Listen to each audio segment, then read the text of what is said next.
احمد اپنے امی ابو دادا دادی کے ساتھ ایک چھوٹے سے قصبے میں رہتے تھے۔ عمران کی طبیعت میں جتنی سنجیدگی تھی، اس کا چھوٹا بھائی احمد اتنا نٹ کھٹ اور جلد باز تھا۔ آج انہیں گھر والوں نے ندی پر جانے کی اجازت دے دی تھی۔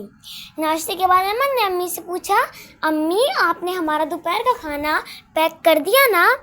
ہاں بیٹا، پیک کر دیا، جاتے وقت باورچی خانے سے اٹھا لینا، اور ہاں تم دونوں تیراکی تو کر سکتے ہو مگر پھر بھی احتیاط کرنا، امی نے جواب دیا۔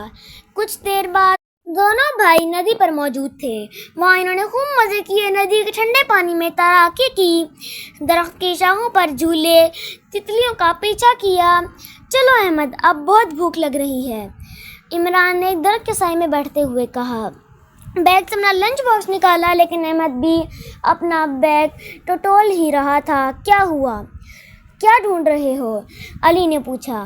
شاید میں اپنا لنچ باکس بیگ میں رکھنا بھول گیا ہوں، احمد پریشان ہو کر بولا۔ چلو کوئی بات نہیں، میرا لنچ باکس تو ہے نا، اس میں سے آدھا آدھا کر لیتے ہیں، علی بولا۔ بھیا مجھے اور بھوک لگ رہی ہے، احمد کھانے کے بعد بولا۔ ہاں میرا بھی یہی خیال ہے، عمر نے اداسی سے کہا، لیکن یہ بھوک تمہیں یاد دلائے گی کہ جلد بازی کا انجام برا ہوتا ہے، آئندہ تم اپنی چیزوں کا خیال رکھا کرو گے۔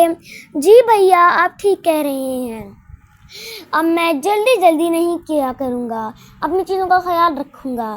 دونوں بھائی اپنے گھر کی جانب چل دیے۔ آج کی پیکنگ نے انہیں اچھا سبق سکھایا تھا۔ پیارے دوستو، آج کے لیے اتنا ہی، ملتے ہیں آپ سے ایک نیکسٹ ویڈیو میں، تب تک کے لیے اللہ حافظ۔